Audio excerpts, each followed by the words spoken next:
High പ്രിയമുള്ള സുഹൃത്തുക്കളെ, honey റോസിനെതിരായിട്ടുള്ള ലൈംഗിക അധിക്ഷേപ കേസിൽ റിമാൻഡിൽ കഴിയുമ്പോഴാണ് വിവാദ വ്യവസായിയായ ബോബി ചെമ്മണ്ണൂരിന് ജയിലിൽ ഒരു VIP സൗകര്യമൊരുക്കി എന്ന ആക്ഷേപത്തിൽ ഇടപെട്ടത് മുഖ്യമന്ത്രി.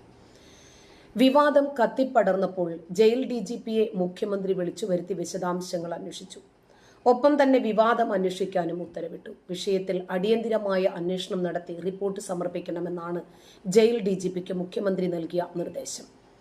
വിവാദം ജയിൽ ആസ്ഥാന DGP അന്വേഷിക്കും.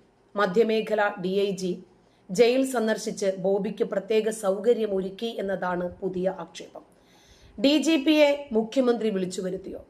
ബോബി ചെമ്മണ്ണൂരിന് ജയിലിൽ പ്രത്യേകമായിട്ട് എന്തെങ്കിലും പരിഗണന നൽകിയോ? കൂടുതൽ കാര്യങ്ങൾ അറിയേണ്ടതായിട്ടുണ്ട്.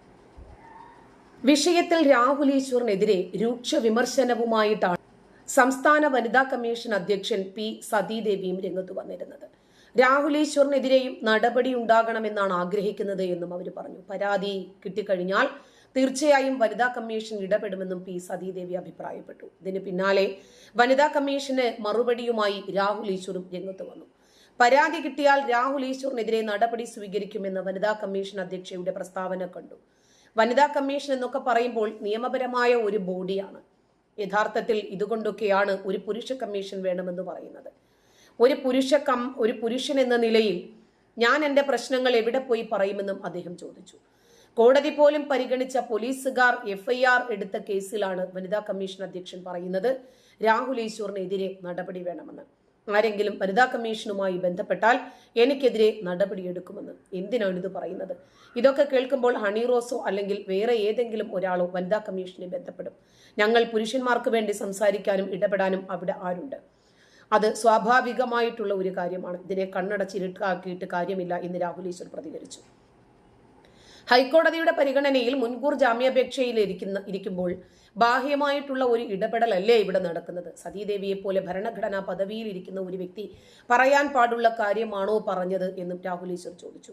രാഹുൽ ഈശ്വറിനെ ആക്രമിക്കാൻ മാഡത്തിന് താല്പര്യമുണ്ട്. അങ്ങനെ ആക്രമിച്ചാൽ കയ്യടിയും മാധ്യമങ്ങളിൽ വലിയ പിന്തുണയും ലഭിക്കും. സതീദേവിയോട് എനിക്കൊരു അപേക്ഷയുണ്ട്. തീർച്ചയായും മാഡം നിയമപരമായ ഒരു പദവിയിൽ ഇരിക്കുന്ന വ്യക്തിയാണ്. ഞാൻ വളരെ സാധാരണക്കാരനായ ഒരാളാണ്. മാഡത്തിന് എനിക്കെതിരെ നടപടി എടുക്കാം, എന്നെ പിടിച്ച് ജയിലിലിടാം, ഞാൻ മോശക്കാരനാണെന്ന് പറയാം. പക്ഷേ ഞങ്ങൾക്ക് ആണുങ്ങൾക്ക് പോകാൻ ഒരു ഇടവുമില്ല. കുട്ടികൾക്ക് ബാലാവകാശ കമ്മീഷനും യുവാക്കൾക്ക് യുവജന കമ്മീഷനും സ്ത്രീകൾക്ക് വനിതാ കമ്മീഷനും ഉണ്ട്. എന്നാൽ പുരുഷന്മാർക്ക് എവിടെയും പോകാൻ ഇടമില്ല എന്നും രാഹുൽ ഈശ്വർ പറഞ്ഞു. നമ്മുടെ നാട്ടിൽ കോടതികൾ ഇല്ലാഞ്ഞിട്ടല്ലല്ലോ സ്ത്രീകൾക്ക് വേണ്ടി വനിതാ കമ്മീഷൻ ഉണ്ടാക്കിയത്. കുറെ കൂടി വേഗത്തിലും ഫ്രണ്ട്ലിയായും പെരുമാറുന്നതിന് വേണ്ടിയാണ് ഇത്തരം കമ്മീഷൻ ഉണ്ടാക്കിയിരിക്കുന്നത്. ഞങ്ങൾ ആണുങ്ങൾക്ക് പോകാൻ ഒരു ഇടം ഇല്ല എന്നറിഞ്ഞുകൊണ്ടുള്ള ഒരു നീക്കമാണിത്. രാഹുൽ ഈശ്വർ മാത്രം നേരിടുന്ന ഒരു അവസ്ഥയല്ല ഇത്.